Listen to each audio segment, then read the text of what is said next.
Bom, pessoal, estou aqui para passar para vocês a atualização da emenda número 10 de 2024 do Bombeiro Militar do Estado de Minas Gerais.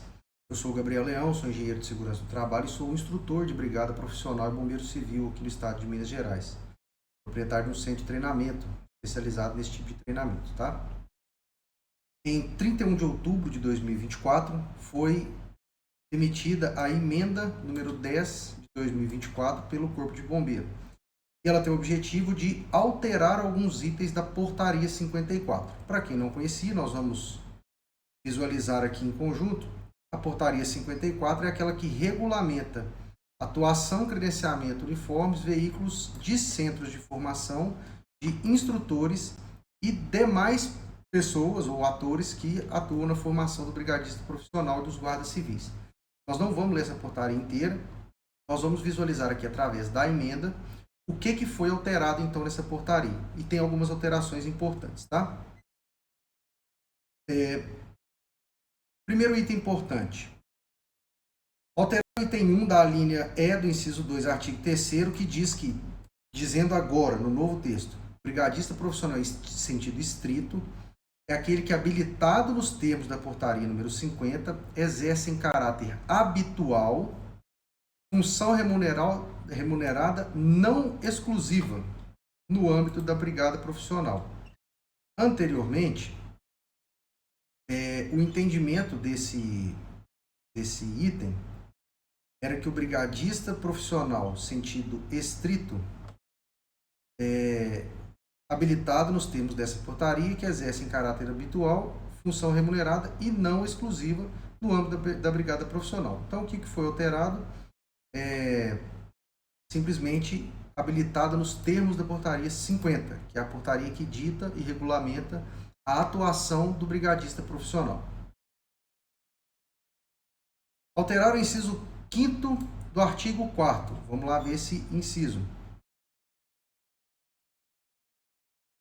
Artigo 4º, inciso 5º. Deverão ser credenciados, no termo dessa portaria, o técnico de segurança, agora passa a vigorar como o técnico de segurança do trabalho ou em prevenção e combate a incêndio, porque existe o técnico em prevenção e combate a incêndio, beleza? Artigo 5º, alterada a data de vigência do credenciamento. Então, a partir de agora, o credenciamento de pessoas físicas continua válido por 2 anos, mas o credenciamento de pessoas jurídicas, que seriam os centros de treinamento e as equipes profissionais de brigada ou de guarda-vidas, passa a vigorar com 5 anos de validade, ok? Podendo ser renovados sucessivamente.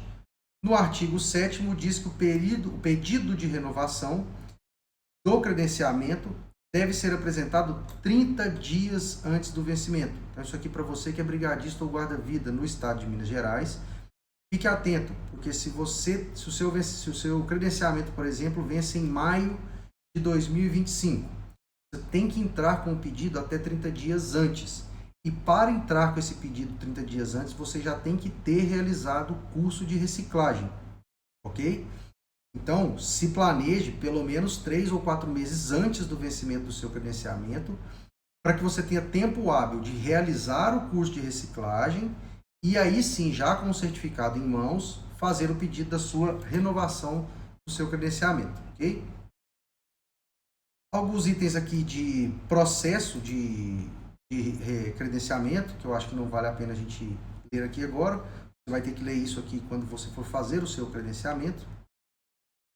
O centro de formação poderá se credenciar inicialmente sem possuir as estruturas físicas que são demandadas lá no parágrafo anterior do parágrafo 3º, artigo 12, que cita lá que tem que ter 150 metros quadrados de área externa, com quadro para exposição de aula teórica, etc. e tal.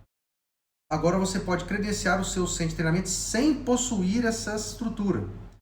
Só que você só vai conseguir realizar um curso quando obtiver o credenciamento das estruturas físicas necessárias.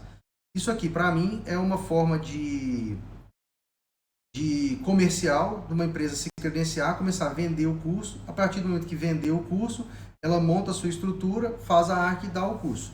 Ou, infelizmente, isso aqui pode virar uma brecha para uma pessoa que quer ter um centro de treinamento, mas não tem. Então, ela credencia a sua empresa primeiro. A empresa está credenciada. E aí ela pode ministrar cursos em qualquer lugar do estado. Ela vai numa determinada cidade, procura um centro de treinamento credenciado, faz um contrato de locação, utiliza esse contrato para credenciar a estrutura, para credenciar o curso que ela vai fazer, que ela vai ministrar, com a sua empresa credenciada, mas utilizando a estrutura física de outro centro de treinamento, tá? Isso aqui é uma brecha para que não tenha necessidade de ficar tendo novos centros de treinamentos. A gente já tem alguns centros de treinamento no estado. A estrutura dele é cara, a manutenção, inclusive, dessa estrutura é cara. Então, para que você que quer empreender nessa área não precise ter uma estrutura nova, você pode credenciar a sua empresa e utilizar uma empresa, a locação de um espaço que já está credenciado, ok? Passa a vigorar o inciso 3º, parágrafo 1º do artigo 13, que para a realização do curso, a empresa, né, o centro de treinamento, deve emitir uma declaração para a realização das aulas teóricas e práticas conforme anexo J. Vai estar lá no final. É basicamente uma declaração de que nós cumpriremos, durante o nosso curso, toda a carga horária prevista dentro da portaria. Ok?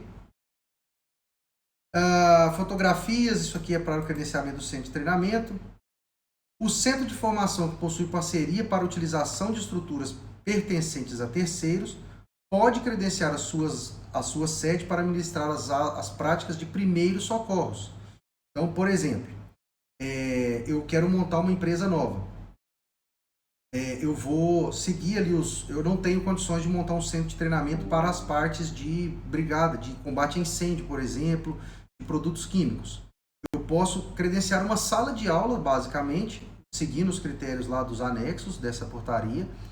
Então, eu credencio a minha escola sem ter esse espaço físico para as aulas práticas, e eu posso ministrar as aulas de primeiros socorros dentro da minha estrutura, que não é credenciada para o restante das aulas. As aulas de práticas de prevenção e combate a incêndio deverão ser realizadas dentro de uma escola previamente credenciada, beleza? Na minha escola, que não é credenciada, eu poderia fazer somente as de primeiros socorros, tá? Um exemplo, ok? A nossa escola aqui é credenciada para o curso completo e para o de guarda-vidas, inclusive. As estruturas físicas de ensino deverão atender os seguintes requisitos: quadro de exposição escrita e ou recursos audiovisuais necessários para atendimento de cada um dos cursos, além de apostilas físicas ou digitais, impressas ou digitais. Isso aqui mudou porque antigamente era obrigatório eu ter um quadro para exposição escrita. Agora isso não é obrigatório mais. Se você tem um retroprojetor, por exemplo, com um telão, você pode ministrar as aulas teóricas sem necessariamente ter o quadro para exposição. Até uma curiosidade, quando a gente credenciou o centro de treinamento aqui, ele quase não foi expedido porque a gente não tinha um quadro desse, a gente só tinha um retroprojetor. Foi resolvido de imediato, a gente adquiriu o quadro, colocou ele no local e o credenciamento foi autorizado. Hoje a gente não precisaria disso mais. O simples fato de ter um retroprojetor resolveria o nosso problema.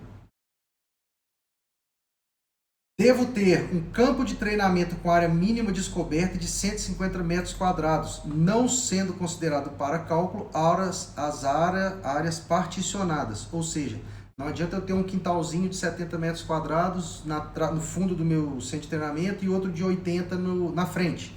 Eles exigem agora que você tenha uma área livre, externa, descoberta de 150 metros quadrados no mínimo, para a realização das aulas práticas, tá? Isso aqui tem a ver basicamente com as aulas de combate a incêndio, manuseio de hidrante, manuseio de extintor, que é um negócio que você não vai conseguir fazer numa áreazinha aí de 70 metros quadrados, ok? Requisitos aqui de prazos para o credenciamento. O inciso 4º, parágrafo 1º, artigo 21. Esse aqui teve uma mudança importante. Vou ler ele antes para vocês, tá? Então, artigo 21, parágrafo 1º, inciso 4º. Como ele era na norma antigamente. E aí vocês vão ver que a mudança aqui foi importantíssima. Para requerer o credenciamento ou renovação, deverá ser acessado o SIGEA após o login e anexar os seguintes documentos. Então, para você, depois de concluído o curso, você vai fazer o seu credenciamento como bombeiro civil ou guarda-vidas. Você tem que apresentar cédula de identidade, comprovante de inscrição no CPF, certidão negativa de antecedentes criminais, comprovante de endereço e declaração médica com menos de 1 ano para exercer atividades de emergência que exijam intenso e prolongado esforço físico. O que aconteceu nessa emenda agora, tá? Vejam só. Devo apresentar certidões negativas de antecedentes criminais na esfera estadual e federal emitidas por tribunais de suas competências. Então você vai entrar lá no site da Polícia Civil, emitir o seu antecedente criminal, no site da Polícia Federal, emitir o seu antecedente criminal. Okay? Revogado o inciso 6º desse parágrafo. O inciso 6º é a declaração médica. Então, para fazer o seu credenciamento a partir da emissão dessa emenda, você não precisa mais apresentar atestado médico. Isso, na minha humilde opinião, é um absurdo. Porque nós aqui no nosso centro de treinamento, a gente exige o atestado médico do aluno que vai se matricular no curso. Porque é uma questão de segurança jurídica até para nós. Vocês imaginam um aluno tendo um mal súbito aqui durante uma prática de combate a incêndio, que são práticas fisicamente pesadas.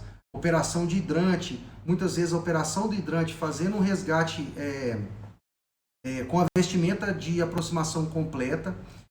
Então, são atividades com uma demanda física muito grande. Não ter um atestado médico para o meu aluno é um risco para a minha escola. Então, nós aqui continuamos a exigir o atestado médico do nosso aluno. Só que o Corpo de Bombeiro não exige mais esse atestado para que você continue atuando como brigadista profissional, como bombeiro civil. Qual que é o risco disso, gente? Uma escola que não exige o atestado médico do seu aluno para formar o aluno, corre-se o risco da gente ter bombeiros civis, né, brigadistas profissionais, sem aptidão física para trabalhar em eventos temporários ou em empresas. Então vocês imaginem uma pessoa que tem uma lesão grave de joelho, por exemplo, e vai se tornar um brigadista profissional. Como que essa pessoa vai proceder na prática um atendimento à emergência de combate a incêndio, por exemplo? Se essa pessoa tem algum tipo de lesão no punho, por exemplo, como que ela vai carregar uma prancha, como que ela vai realizar uma manobra de RCP? Okay? Então, é uma decisão do Corpo de Bombeiro, já está revogado esse item, você não precisa mais apresentar esse atestado médico para o seu credenciamento. A minha opinião, isso pode criar um problema muito grave, tá? Para o próprio brigadista, para a escola que está formando ele, que pode ter problemas durante a realização do curso, e para a sociedade civil de um modo geral, que pode acabar sendo prejudicada. Imagine só, você está num evento, você sofre um mal súbito, um brigadista vem te atender e ele não tem condições físicas de te atender, ok? Mas enfim, está revogado, não precisa mais apresentar esse atestado. Lá no artigo 27, ficou repetido, tá? A mesma coisa aqui, só que nesse caso para o instrutor de primeiros socorros. No capítulo 2, não necessitam de credenciamento o engenheiro de segurança do trabalho, engenheiro ou arquiteto com especialização em segurança do trabalho, o técnico de segurança do trabalho e o militar das Forças Armadas. Tá? Então, o título somente que foi alterado, ok, gente? Esse item aqui trata desses personagens. Agora, somente o título foi alterado aqui.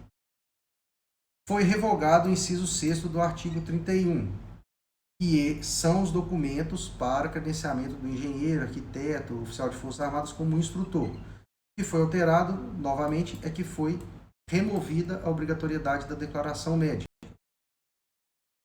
Artigo 33, parágrafo 3º. Não há exclusividade da formação do brigadista orgânico nível básico por centro de formação, podendo ela ocorrer também pelo Corpo de Bombeiros, militares das Forças Armadas, engenheiro de segurança do trabalho, engenheiro ou técnico especializado ou técnico de segurança, não havendo a necessidade dos profissionais citados nesse parágrafo estarem vinculados ao centro de formação. Ou seja, até então, esses profissionais aqui poderiam ministrar treinamentos de brigada de incêndio em nível orgânico, tá?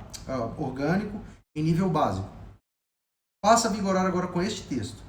Não há exclusividade da formação de brigada orgânica nível básico por parte de centro de formação, podendo ela ocorrer também pelos militares das Forças Armadas, engenheiro de segurança do trabalho, engenheiro ou arquiteto com especialização em segurança e o técnico de segurança, não havendo necessidade dos profissionais estarem vinculados ao centro de formação.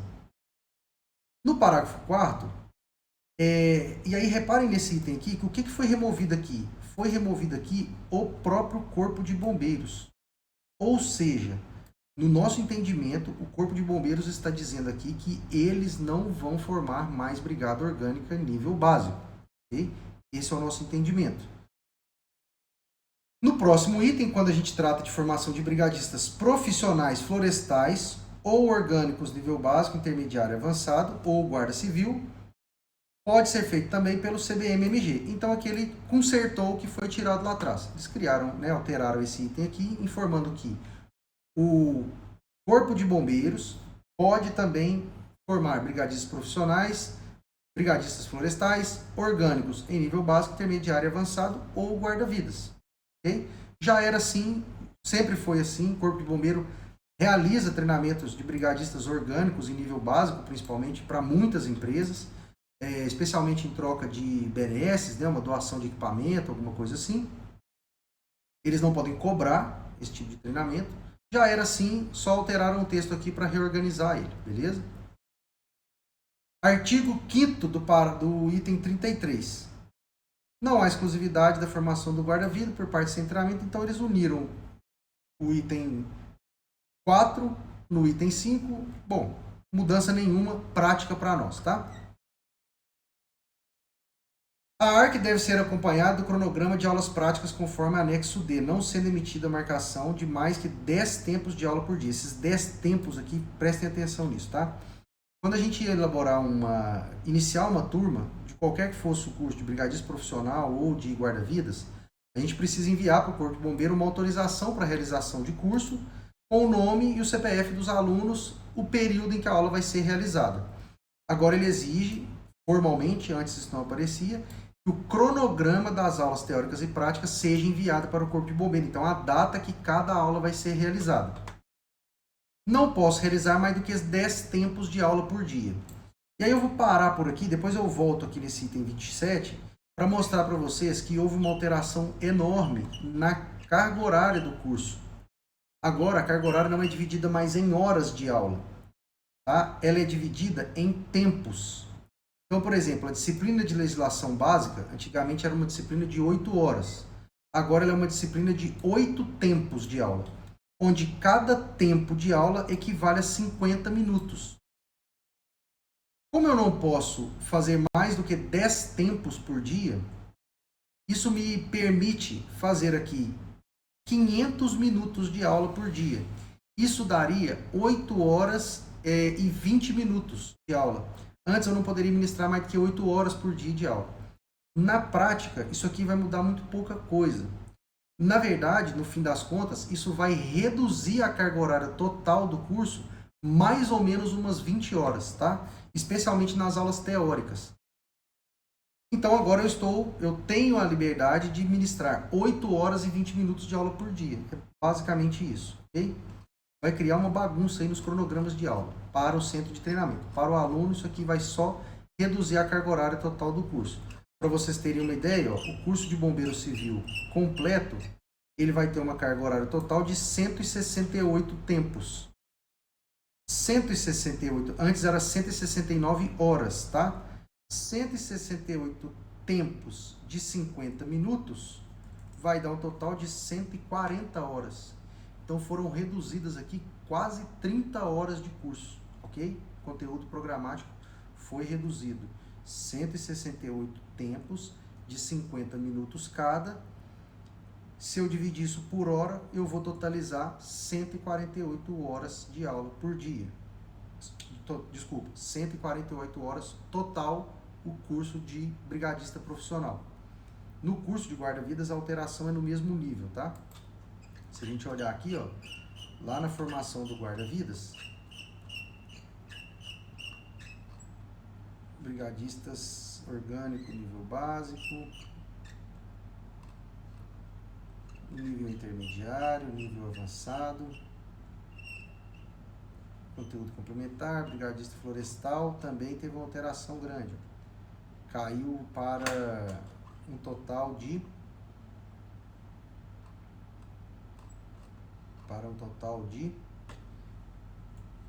24 tempos vezes 50 minutos dividido por 60. 20 horas de curso, uma formação de um brigadista florestal. Isso aqui para mim é um erro, do Corpo de Bombeiro gigantesco, tá? 9 tempos práticos, isso aqui é um dia de aula prática com 1 hora de prova depois, tá? Então, a formação de um brigadista florestal, ter um dia de carga horária prática, isso aqui para mim é um problemaço, tá? Lá no caso do guarda-vidas, a formação, que eram 72 horas, agora passou a ser 72 tempos, que vai totalizar 60 horas. 51 tempos de aulas práticas, que vai dar um total de 51 tempos vezes 50 minutos dividido por 60. 42 horas de aula. Dividido isso aqui por 8 horas de aula, gente, um guarda-vidas com 5 práticas só, 5 aulas práticas presenciais. Esse aqui até ficou mantido o período total aí de curso na prática, tá? Vamos voltar lá para o item 28 do texto, onde a gente tinha parado. Daqui para frente as mudanças são um pouco menores, tá? Em caso de alteração no cronograma, ele deve ser revisado e enviado para o e-mail do Corpo de Bombeiro. O aluno aprovado no curso de formação receberá certificado conforme o modelo referencial no anexo 1, que ateste a conclusão com aproveitamento expedido pelo centro de formação com as seguintes informações: nome completo e CPF do aluno, CNPJ e senha de formação, assinatura, CPF e número de credenciamento do coordenador, nome completo e CPF do aluno. Vamos lá ver esse anexo também, porque agora o Corpo de Bombeiros então criou um modelo de certificado que os centros de treinamentos deverão usar. E está aí esse modelo. Um logotipo opcional, certificamos que o aluno tal, portador do CPF tal, identidade tal, concluiu com êxito, tarará, o curso com carga horária de tantos tempos, no centro de formação, nome CNPJ. Período de realização do curso. Para cursos de brigada orgânica nível básico, quando ministrado por pessoa física, deve ser alterados alguns dizeres aqui, tá? Assinatura manual, coordenador com seu CPF e o seu número de credenciamento, ou do instrutor.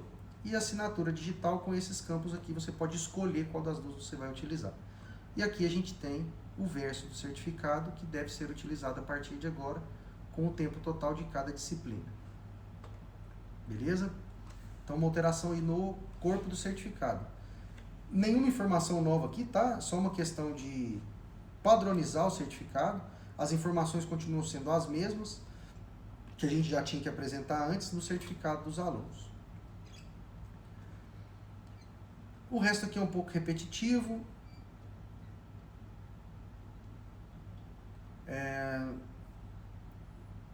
Com relação a multas, tá?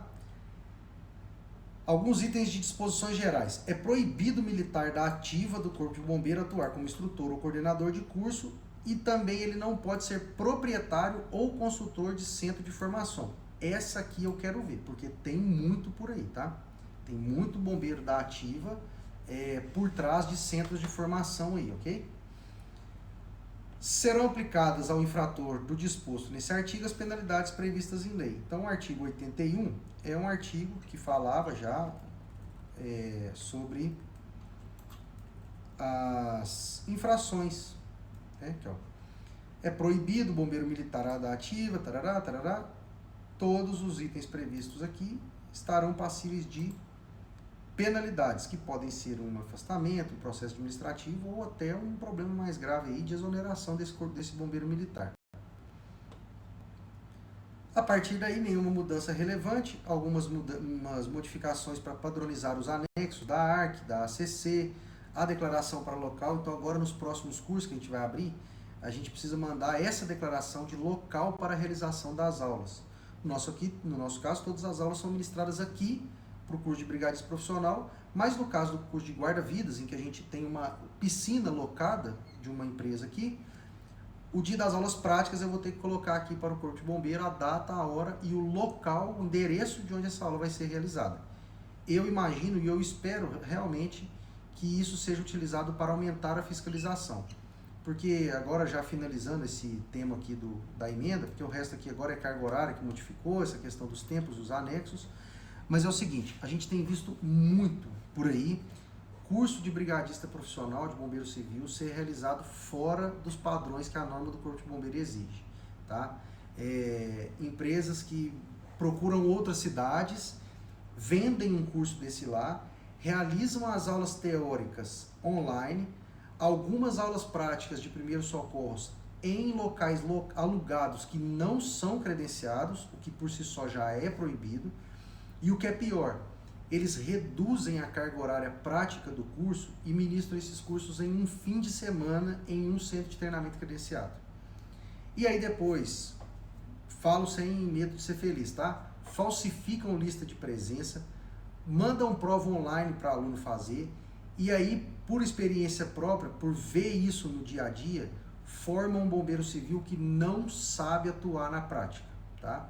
Então eu espero, de verdade, tenho as minhas críticas a essas mudanças aqui, mas eu espero que elas tenham vindo para aumentar a fiscalização. Brigadista profissional atuando em eventos sem ser credenciado, então ele nem é brigadista, a pessoa põe lá uma gandola vermelha, vai trabalhar em eventos sem ser credenciado, centro de formação ministrando o curso com carga horária abaixo do permitido e em local não permitido, e o que é pior, gente, aluno comprando esse tipo de curso.